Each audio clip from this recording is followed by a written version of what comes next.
Boa noite, meu amado irmão, minha amada irmã.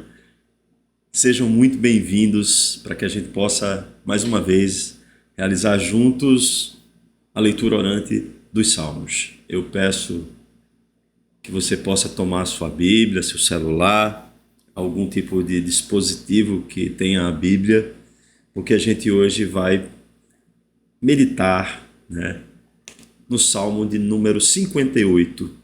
Salmo de número 58. Então, se você está aí no lugar já preparado, para o momento de oração, para esse momento de leitura orante, eu peço para que você tente evitar distrações, Eu sei que na nossa rotina, no nosso dia a dia, isso é quase que impossível. É muito pouco provável que a gente consiga fazer isso. Quem é pai, mãe, às vezes tem que olhar a criança, no caso daqueles que têm filhos, e às vezes a criança passa e chama a atenção, distrai. Mas, enfim, a gente está dando um exemplo para eles de que a gente valoriza a palavra de Deus, que esse é um momento importante para cada um de nós e que a gente não abre mão, assim, mesmo tendo que lidar com toda essa dificuldade, em mantermos a nossa atenção unicamente e exclusivamente voltada à palavra de Deus, mas a gente realiza. Eu acho que esse é o X da questão, não é? Não é que a gente vai encontrar na vida situações perfeitas para realizarmos o nosso momento de devocionalidade. Essas situações nunca vão existir, meus irmãos, pelo menos de maneira perfeita, nunca vão existir. A gente vai estar sempre ou preocupado com alguma coisa, ou alguma coisa tentando tirar as nossas atenções, ou a gente vai ter alguma coisa planejada e vai precisar fazer às vezes de uma forma um pouco mais rápida, enfim. Mas o fato é que a gente precisa fazer, A nossa alma tem sede de Deus, meus irmãos. Ela precisa ser alimentada pela palavra, ela precisa ser suprida.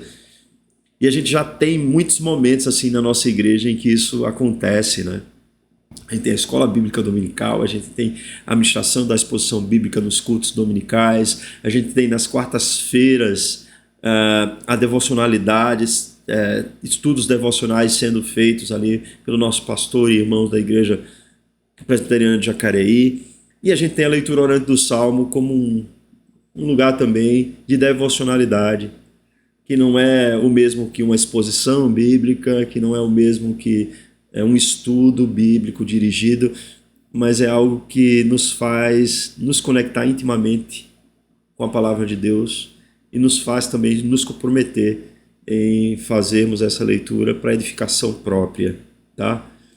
E se temos momentos de edificação coletiva, temos também que ter momentos de edificação individual. E se isso acontece com a leitura orante do Salmo, eu já estou muito satisfeito. Se acontece com cada um de nós, eu já estou muito satisfeito, porque esse é o sentido de estarmos aqui, tá? É fomentar isso nas nossas casas, nas nossas famílias, no nosso dia a dia. Então vamos lá, sem mais delongas, vamos para o Salmo de número 58. Salmo de número 58. Você vai ver que na versão de João Ferreira de Almeida, revista e atualizada, vai ter a sorte dos ímpios como título. Mas vamos entender um pouco melhor, esse salmo, entender como é que ele está estruturado e o que é que de fato está trazendo aqui a nós, tá? Perfeito? Então tome sua Bíblia comigo e vamos acompanhar juntos a leitura orante. Eu vou só pontuar que a gente vai fazer duas leituras, são 11 versos, então dá pra gente fazer isso, Dá pra gente dar aquela pausa e meditar um pouco em algo que a palavra de Deus tem nos feito perceber e realçado para nós. Ao mestre de canto, segundo a melodia, não destruas. Hino de Davi. Falais verdadeiramente justiça, ó juízes. Julgais com retidão os filhos dos homens? Longe disso. Antes, no íntimo, engendrais iniquidades e distribuís na terra a violência de vossas mãos. Desviam-se os ímpios desde a sua concepção, nascem e já se desencaminham, proferindo mentiras. Têm peçonha semelhante à peçonha da serpente. São como a víbora surda que tapa os ouvidos, para não ouvir a voz dos encantadores, do mais fascinante em encantamentos. Ó Deus, quebra-lhes os dentes da boca. Arranca, Senhor, os queixais aos leãozinhos. Desapareçam como águas que se escoam. Ao dispararem flechas, fiquem elas embotadas. Sejam como a lesma que passa diluindo-se, como o aborto de mulher. Não vejam nunca o sol. Como espinheiros, antes que vossas panelas sintam deles o calor. Tanto os verdes como os que estão em brasa serão arrebatados como por um redemoinho.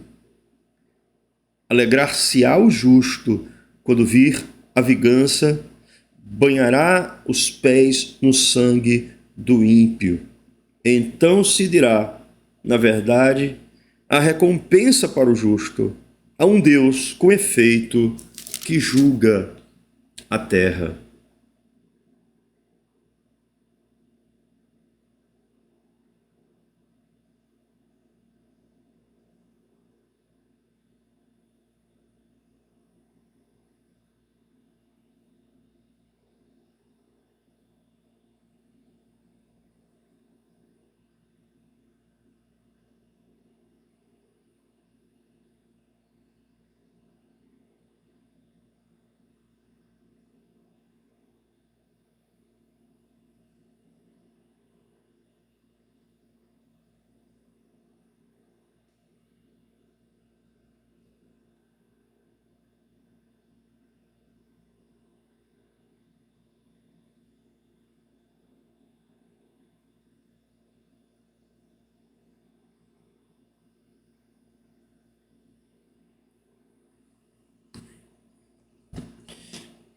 Falais verdadeiramente justiça, ó juízes? Julgais com retidão os filhos dos homens? Longe disso. Antes, no íntimo, engendrais iniquidade e distribuís na terra a violência de vossas mãos.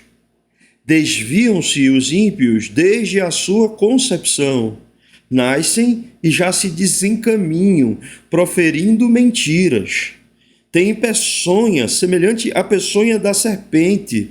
São como a víbora surda que tapa os ouvidos, para não ouvir a voz dos encantadores, do mais fascinante em encantamentos.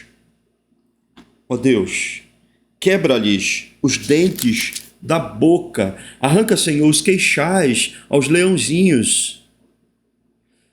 Desapareçam como águas que se escoam.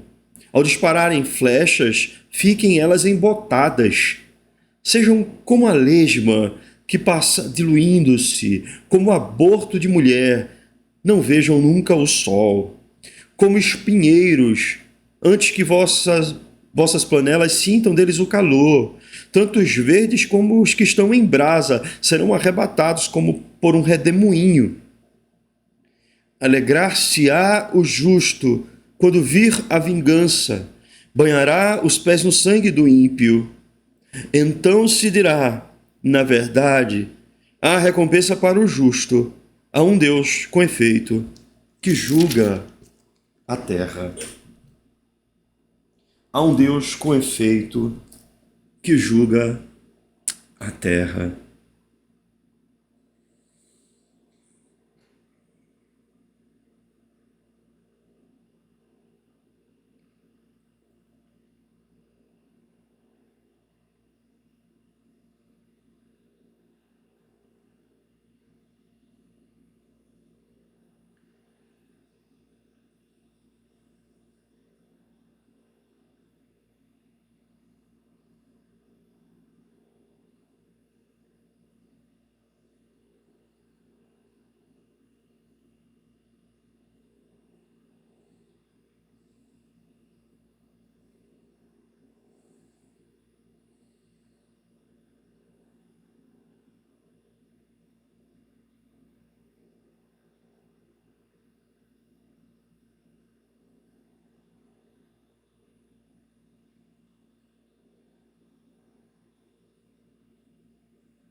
Há um Deus que com efeito julga a terra.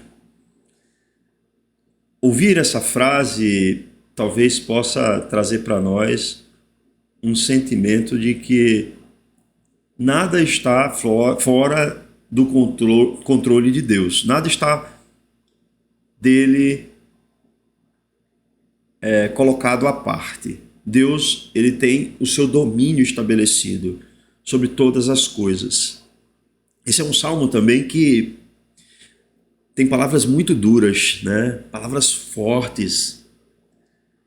Traz também um peso, uma intensidade nesse lamento. Afinal de contas, esse é um salmo que é categorizado nesses salmos que são chamados de lamento comunitário.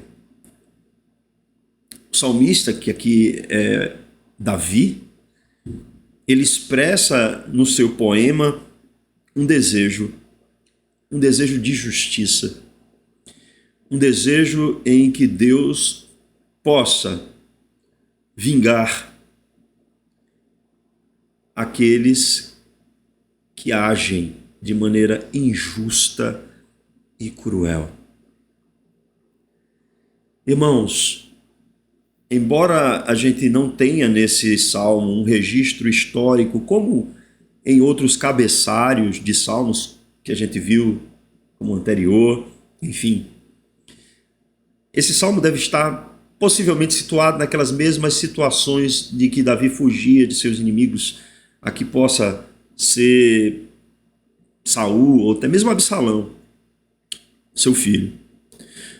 O contexto é um contexto de perseguição, de governantes que não aplicam a justiça. É um contexto em que a iniquidade parece prevalecer. A iniquidade parece estar ganhando a batalha. A injustiça parece ser mais presente do que a justiça em si mesma. E talvez você possa pensar na justiça como um conceito abstrato, né? A nossa influência, né, de cultura, ela é basicamente greco-romana. E os conceitos dentro desse contexto greco-romano de justiça e tal, eles são conceitos muito complexos às vezes e até mesmo abstratos demais. Mas eu não sei se você sabe, assim, que nos tribunais, em alguns desses tribunais, existe ali um martelozinho que o juiz porta na mão. O nome desse martelo se chama malhete. E geralmente, quando ele dá a sentença, ele bate o martelo. E o que esse bater do martelo, do malhete, simboliza? Simboliza que, olha, o direito não é um conceito abstrato. Ele pode derivar em conceitos abstratos, sim, mas ele é concreto. Ele tem impacto na realidade das coisas. Então, ao se propagar aquele som, na sentença está se dizendo a concretude também no direito. A concretude. Quando a gente lê esse salmo, a gente vai perceber que ele tem também uma melodia que é a mesma do salmo anterior. Parece-me que essa melodia "não destruas" é uma melodia que é voltada muito a esse contexto de salmos de lamento, tá? Então, não sabemos como é essa melodia. Se perdeu, né? Não. Mas eu já disse que ela pode ser um pouco daquilo que a gente chama hoje de estilos modais na música. Ela pode ter características que levam o poema a uma percepção também de sentimento, de emoção. Aqui parece que de raiva e tristeza também. Então a gente tem aqui que é um poema musicado e que é um poema que traz essa característica de se buscar a justiça de Deus. Alguém já disse que, na verdade, esse Salmo 58 aí, ele está muito mais próximo de uma crítica, e não uma crítica comum, de uma crítica profética contra a classe dos governantes.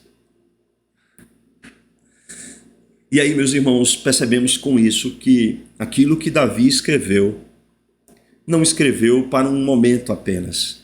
Ele escreveu inspirado pelo Espírito Santo de Deus. Ele escreveu para que nós, aqui hoje, no nosso tempo, cultura e contexto, pudéssemos ler esse salmo e pudéssemos perceber que a palavra de Deus é nova, é atual. Ela modela não apenas as nossas vidas, mas a maneira de enxergarmos como está o nosso mundo. E o ser humano, meus irmãos, é o ser humano desde que o mundo é mundo. E a crueldade do ser humano, desses governantes, que aqui, olha, perceba, quando Davi está falando em juízes, a palavra que é usada, meus irmãos, é deuses. Por quê? Porque esses juízes, em algum certo sentido, também exerciam um papel de governo sobre as pessoas. E a gente não pode confundir apenas a palavra juízes com os magistrados do nosso dia, tá? Eram todos os governantes, inclusive os reis. E a gente estudou história, sabe muito bem, né? Por exemplo, que alguns povos daquela cultura ali, da Mesopotâmia, né? Do Egito, os governantes se auto-intitulavam deuses. Mas parece que Davi traz aqui muito claramente que esses que se acham deuses, esses que se acham a própria lei, eles são pessoas que eles não são a própria lei, eles apenas roubaram, essa é a palavra, usurparam uma prerrogativa que não é deles, é uma prerrogativa divina.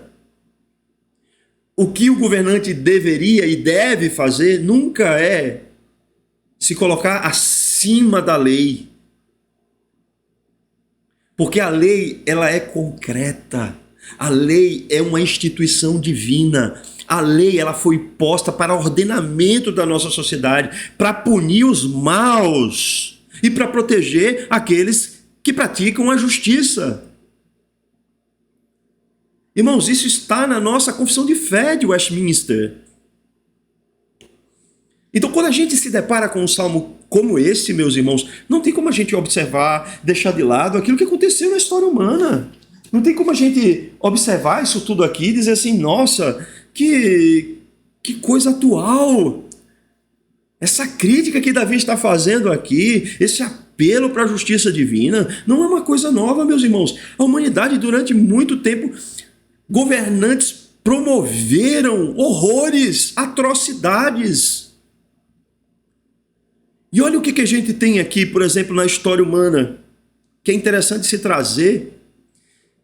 Eu não sei se vocês lembram, né? Assim, a gente lembra com muita mais vivacidade do Holocausto que os nazistas empreenderam ali contra os judeus,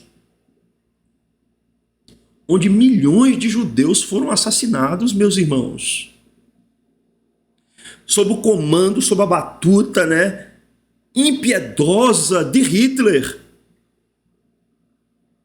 E aí talvez, por conta desse vulto, tamanho de atrocidade que foi aplicado, né, pelo governante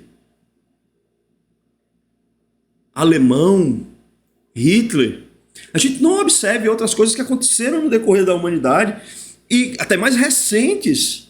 Eu não sei se os irmãos sabem, por exemplo, que existiu um holocausto ucraniano chamado Holodomor, que foi o genocídio praticado pelo ditador da União Soviética, Joseph Stalin, contra a Ucrânia ali por volta do ano 1932 e 1933. Irmãos, esse nome, Holodomor, significa matar de fome. Cerca de 5 milhões de ucranianos foram mortos propositadamente de fome.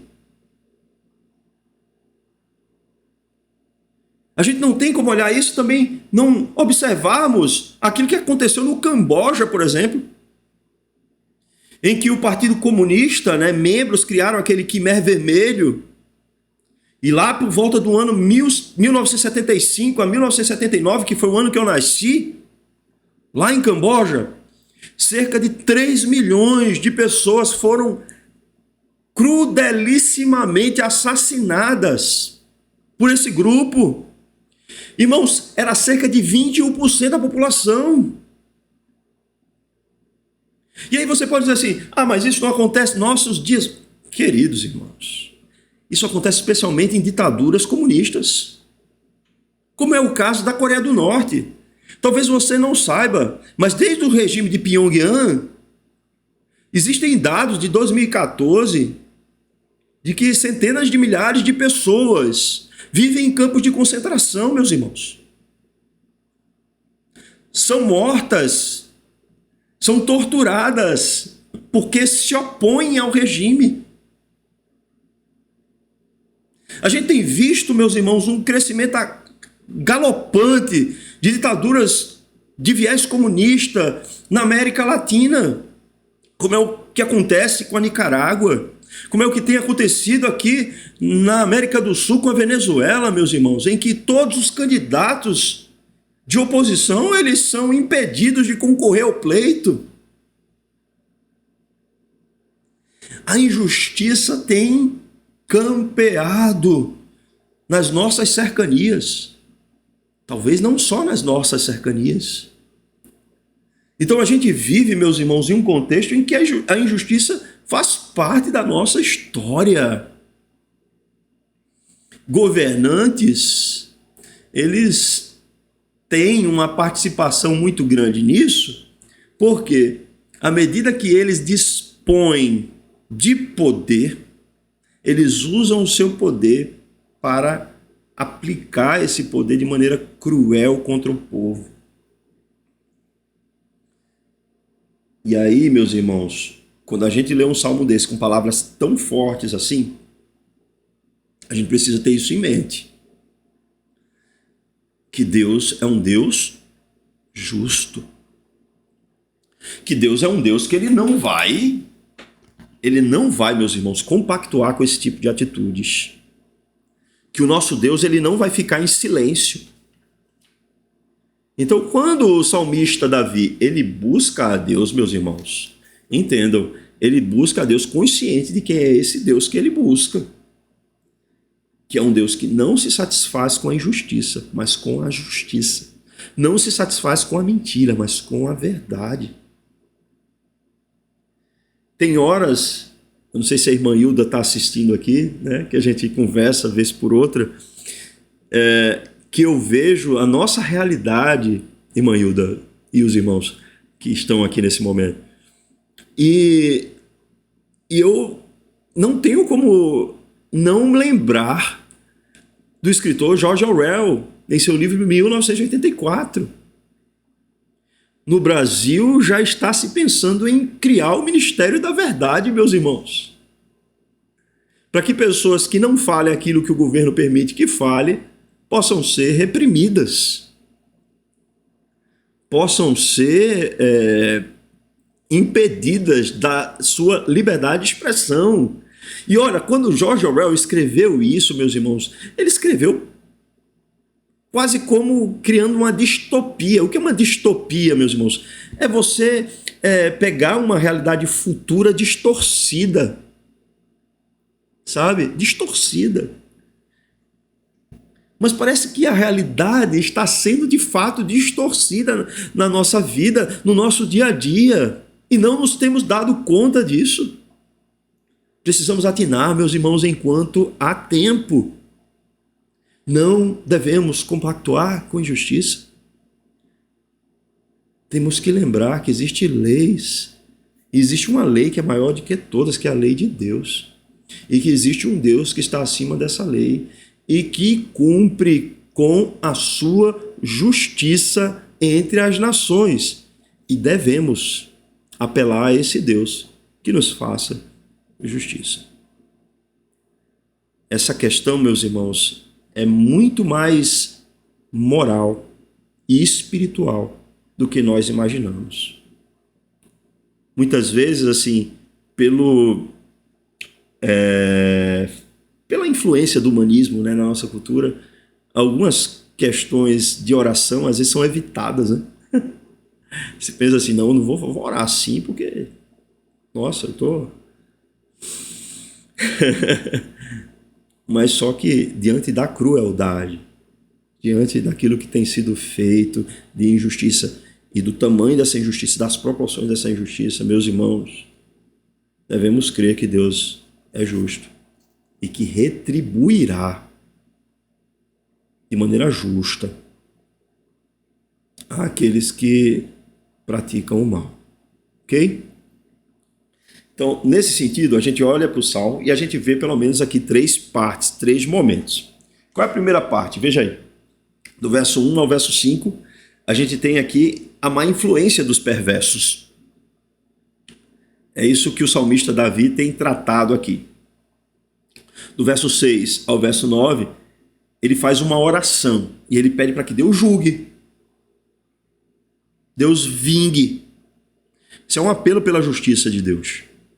E no verso 10 e 11 tem aí aquilo que é o princípio da retribuição divina. Deus, ele recompensa os justos, mas ele também pune os perversos. É o mesmo Deus. Ele não mudou, tá? É o mesmo Deus. A gente não crê, como muitos aí, que o Deus do Antigo Testamento é um, o Deus do Novo Testamento é outro. Não. É o mesmo Deus. Deus é santo, justo, fiel, misericordioso, benigno e tudo mais. Mas ele não deixou de ser justo. Ele não deixou de ser santo. Ele não deixou de ser o rei soberano das nações. E em sua justiça ele age. Vamos lá, né? Davi, ele começa dizendo assim, fazendo uma pergunta meio que retórica, né? Falais verdadeiramente justiça, ó juízes? Julgais com retidão os filhos dos homens? Ele está dizendo o seguinte, vocês se aplicam a fazer aquilo que deveriam? Vocês estão usando das atribuições que Deus concedeu a vocês de governantes para cumprir com aquilo que é a justiça? E a gente sempre lembra, né? Punir os maus, recompensar os bons. Vocês têm feito isso ou não? Vocês têm julgado com retidão? Vocês têm colocado realmente cada coisa no seu devido lugar? Vocês têm 2 pesos e 2 medidas? Para os amigos, né?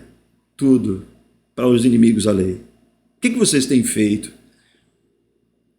São perguntas que o próprio salmista vai responder aqui. Veja só. Longe disso. Longe disso. Passa longe disso. Vocês não estão agindo dessa maneira. O que vocês fazem? No íntimo, engendrais iniquidade e distribuís na terra a violência de vossas mãos. Irmãos, observem que o salmista ele responde de uma maneira cirúrgica. No íntimo, ele está dizendo aqui, ó, no íntimo, engendrais, praticais, promoveis a iniquidade. Jesus Cristo disse isso, né? Que é do interior do homem que surgem todos os males. É isso que contamina o homem. Então, esses governantes, na verdade, eles agem, meus irmãos, movidos por uma influência maligna, movidos por um coração que se deleita na perversidade, movidos pelo interesse sanguinário, movidos por um espírito de rebelião contra o próprio Deus e a sua justiça, movidos por uma sensação de que eles são tão poderosos que nada os podem impedir, movidos por um falso conceito de que eles estão acima da lei.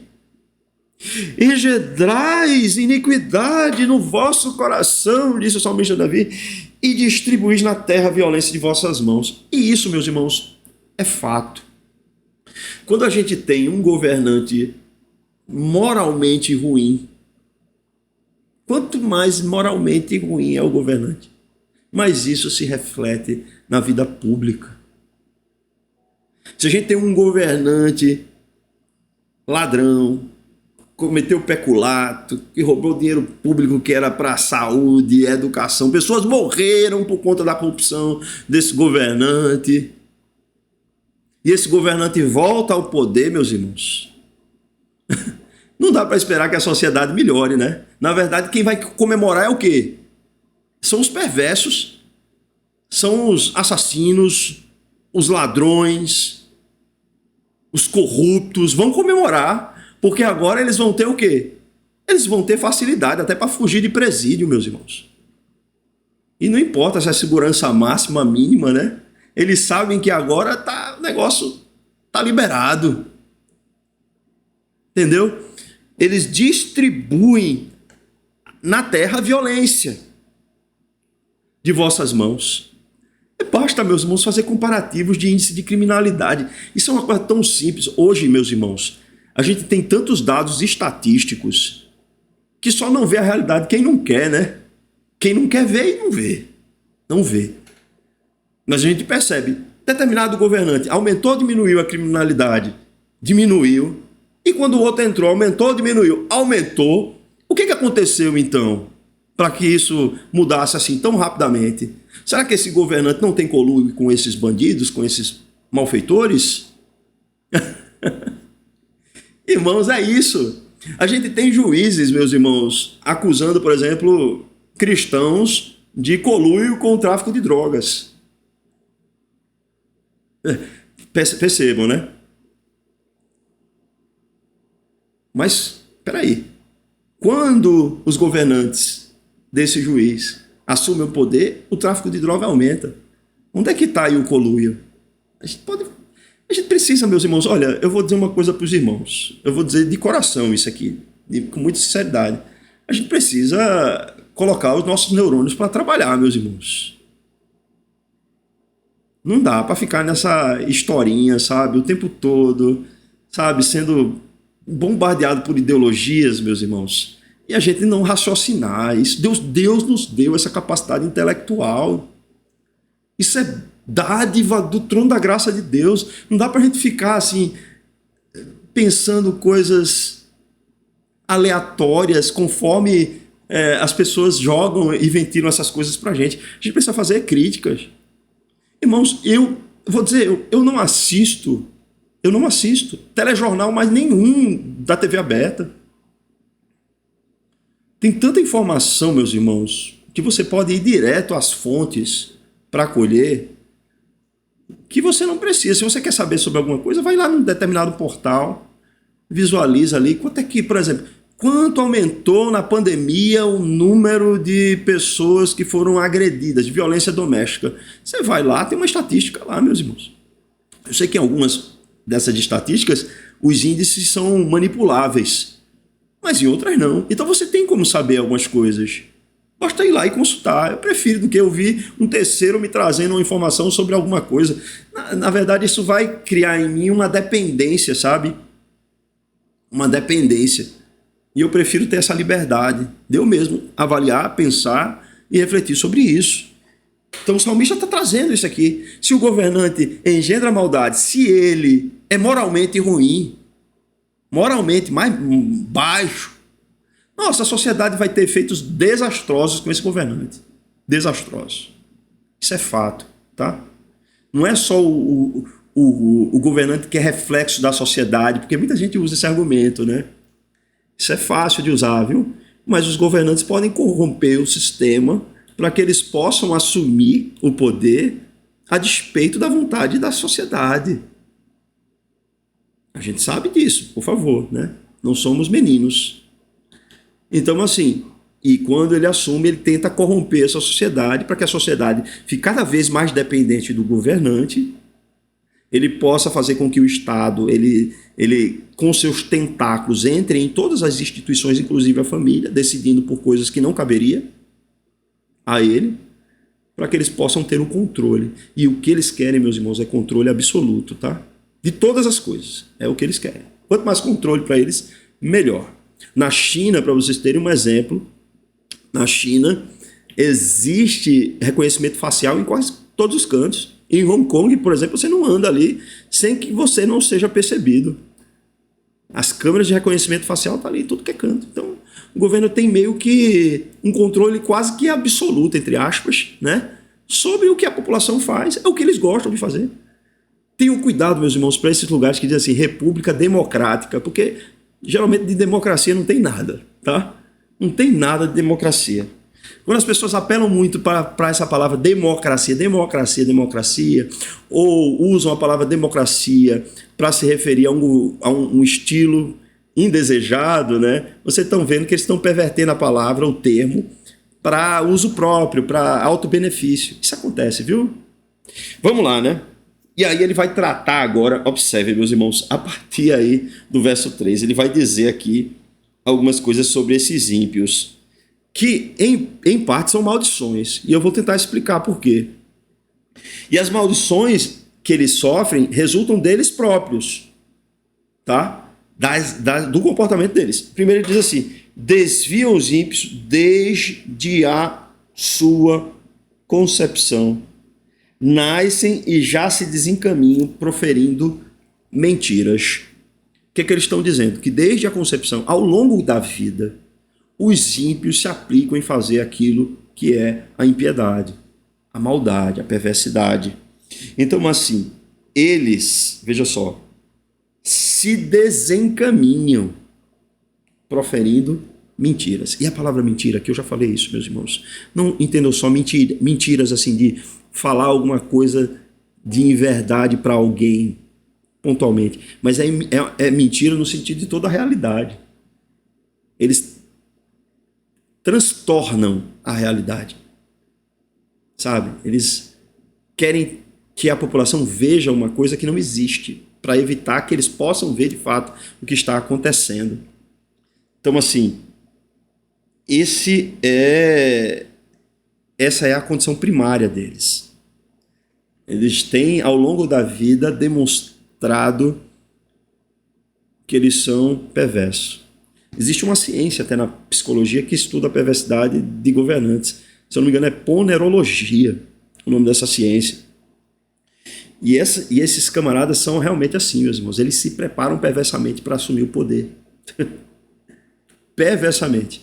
Se você faz um estudo assim antropológico, sabe, de psicologia mais antropológica, assim, desses casos, você vai ver que desde a infância esses camaradas já demonstravam a sua perversidade. Psicopatia, por exemplo, a gente pega crianças que matam gatos, chega o gato está morto em casa, o que aconteceu com...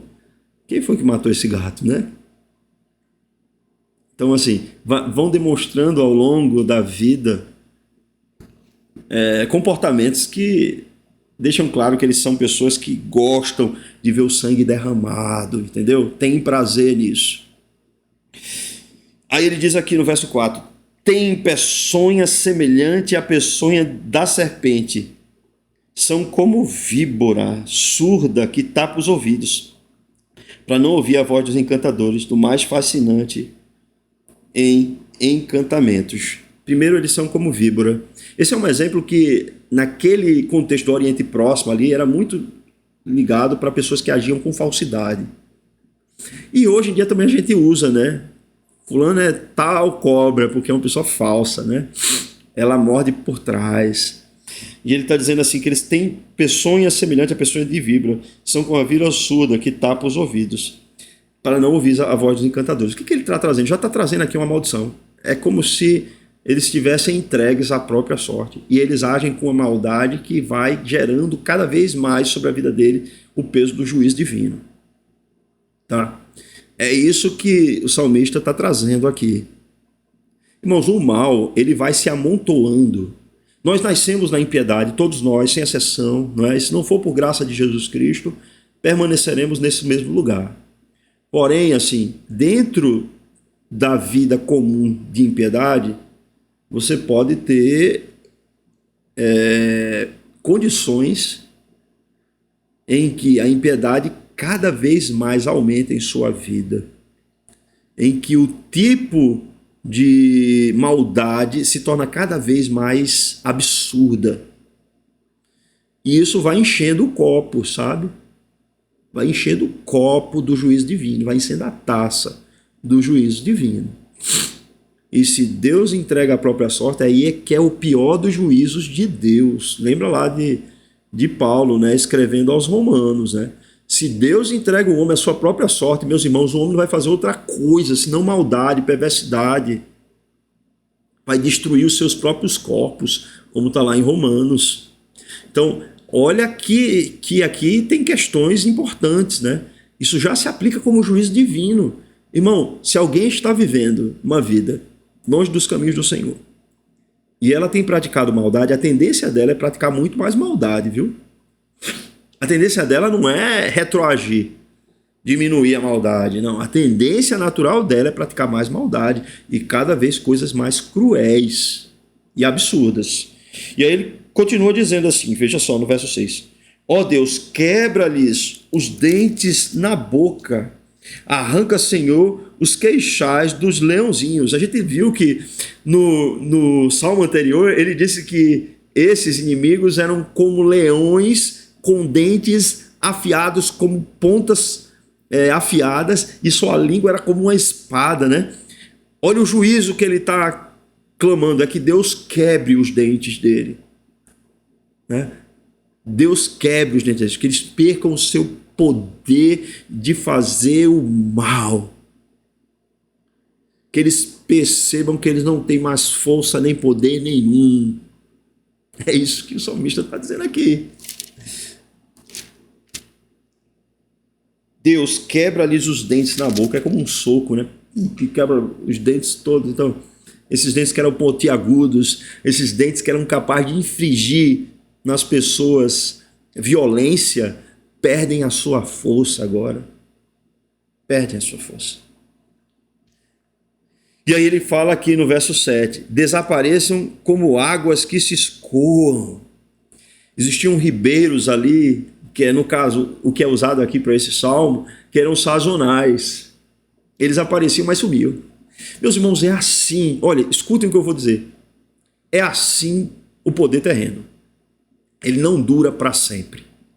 Reis se levantaram, reis cruéis, mas todos eles, sem exceção, caíram. O poder, meus irmãos, que eles têm não é eterno. Só Deus tem poder por toda a eternidade. Um dia, meus irmãos, o poder deles cessa, acaba. Talvez a gente não veja, né, na nossa geração, mas a gente vai ver, sim, esses líderes tão poderosos perdendo e enfraquecendo o seu poder. Porque quando Deus age, todo esse poder é desfeito. Vamos lá, vamos em diante, né? Está aqui dizendo assim, ao dispararem flechas, fiquem elas embotadas. Ou seja, ele perde o poder de violência e ele perde também o poder de enviar coisas contra as pessoas, né? As flechas elas são lançadas, são mensageiras. Então, um governante que está no poder, ele pode agir de forma violenta, ele próprio infligindo violência, mas ele pode enviar violência de várias formas, né?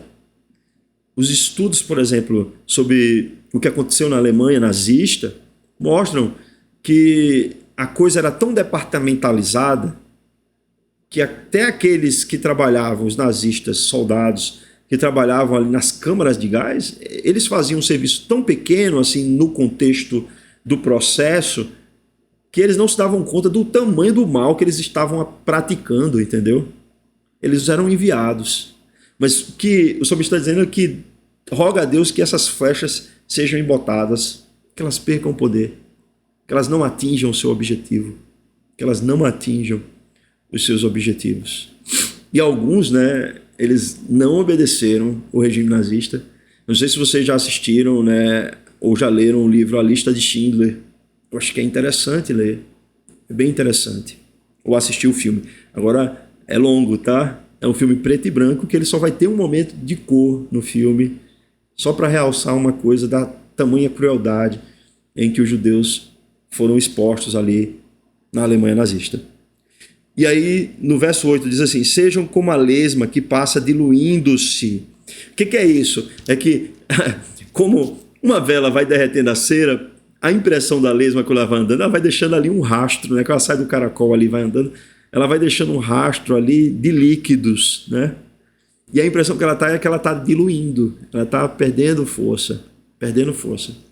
O que o salmista está dizendo aqui? Senhor, que eles possam ir perdendo a sua força de forma gradativa, sem que eles sequer percebam. Olha, meus irmãos, é uma oração muito inteligente, viu? Essa oração aqui é muito inteligente.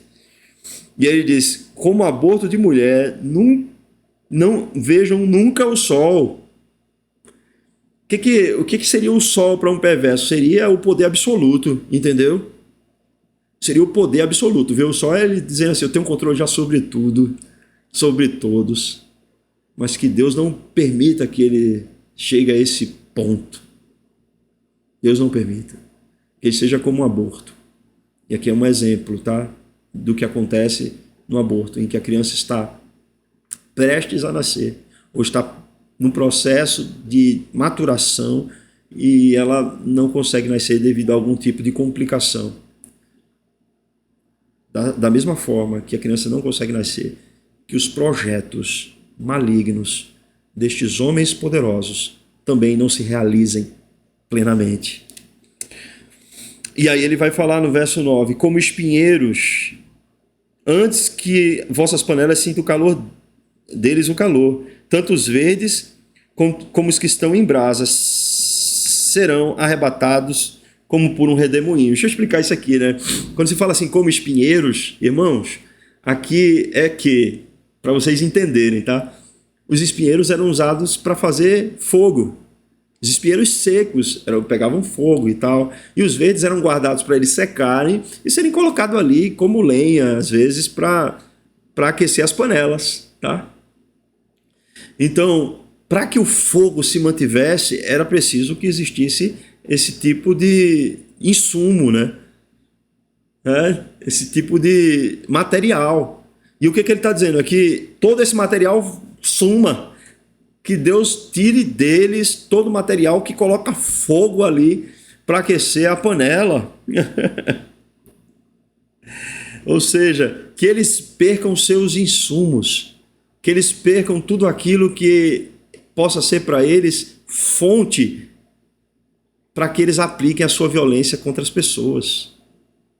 E num mercado de capital como a gente vive, né, uma coisa que pode sim ter um efeito muito positivo é quando esses males que são promovidos, né, através do dinheiro, né, e uma série de outras coisas, essa fonte que é o dinheiro acabe, para que eles não tenham mais tanto poder, para que eles não consigam comprar, né, pessoas, para que eles não consigam se aplicar nesse sentido para perverter o direito, né, subornando juízes e etc. Então, observem que Davi ele traz aí questões que são cruciais para que você possa minar o poder desse governante perverso. E aí, Davi ele conclui, meus irmãos, como que trazendo aqui a confirmação de quem é esse Deus, o qual ele está se dirigindo. Nos versos 10 e 11 diz assim, alegrar-se-á o justo quando vier a vingança, banhará os pés no sangue do ímpio. Então se dirá, na verdade, a recompensa para o justo, há um Deus com efeito que julga a terra. O que é que está trazendo aqui Davi? Parem e pensem, meus irmãos, raciocinem comigo. Não é o governante perverso que aplica a sua crueldade e faz com que aconteça um banho de sangue entre as pessoas? Não é ele que acha que ele tem poder de tirar a vida de quem quer que ele queira? Não é ele que acha assim? Mas, na verdade, quem tem esse poder não é ele. Só quem pode fazer isso, meus irmãos, sem que haja qualquer desvio moral no seu caráter, é o próprio Deus. É o próprio Deus. E Deus, quando ele age, meus irmãos, escutem, Deus, quando ele age, quando o limite da taça chega, ele age de maneira também forte e intensa contra aqueles que praticam maldade. Então, imagina-se um cálice do juízo de Deus derramando, como um vinho que derrama do cálice, e o justo percebendo esse juízo sendo aplicado contra o perverso. E ao perceber esse juízo sendo aplicado contra o perverso, o justo se volta para Deus e confirma que Deus é aquele que recompensa o que agem de forma justa, mas que também julga, sentencia aquele que pratica o mal. Não devemos ignorar quem é o nosso Deus. Não devemos ignorar que Deus, ele aplica a sua justiça e que não há maldade alguma que não seja por ele julgada, sentenciada. Vamos orar, né, meus irmãos? Vamos recorrer a esse Deus pela nossa vida, pela nossa nação, pelo mundo. Para que o Senhor, na sua misericórdia, nos conduza de modo a que venhamos a viver com um senso de justiça correto. Venhamos viver vidas justas e piedosas, com base na vontade de Deus e não ignorando o seu alerta sobre a recompensa dos ímpios ou a consequência dos atos dos ímpios. Santo e bendito Pai, nós somos gratos por esse momento de leitura da Tua Palavra. Ó Deus, estamos percebendo como Tu és um Deus justo e santo. Nos ajuda, Senhor, a nos dirigir a Ti em santo temor também, reconhecendo que somos todos pecadores, reconhecendo, ó Deus, que não somos dignos de Ti, e que se não fosse pela graça do Teu Filho Jesus Cristo, seríamos contados entre os ímpios, entre aqueles que vivem praticando a maldade e que se desencaminham do propósito de Te adorar. Mas queremos Te pedir, Senhor, que Tu possas, sobretudo, fazer justiça. Faz justiça, Senhor, porque temos percebido a maldade campeando. Temos percebido, Senhor, a perversidade aumentando. Temos visto, Senhor, em nossas ruas violência. Temos visto, Senhor, que o ímpio muitas vezes tem prevalecido. E os governantes, Senhor, têm atuado de maneira distorcida, promovendo mais e mais violência, ao passo que no íntimo, Senhor, eles empreendem o mal. Queremos Te pedir pelo nosso país, Senhor, pela nossa nação. Toma partido por nós, Senhor, Teus filhos. Age, Senhor, de maneira justa aos governantes, Senhor, do nosso país. Age, Senhor, de maneira justa, trazendo, Senhor, aquilo que é a Tua justiça a todos, Senhor. Tanto aquele que pratica a justiça quanto aquele que perverte o direito possam perceber que há um Deus soberano que controla todas as coisas e que ninguém pode escapar de suas mãos. É isso que nós oramos, Senhor. Em nome de Cristo Jesus, nosso Senhor. Amém e amém. Queridos irmãos, que Deus nos abençoe e até a próxima leitura orante dos Salmos. Boa noite.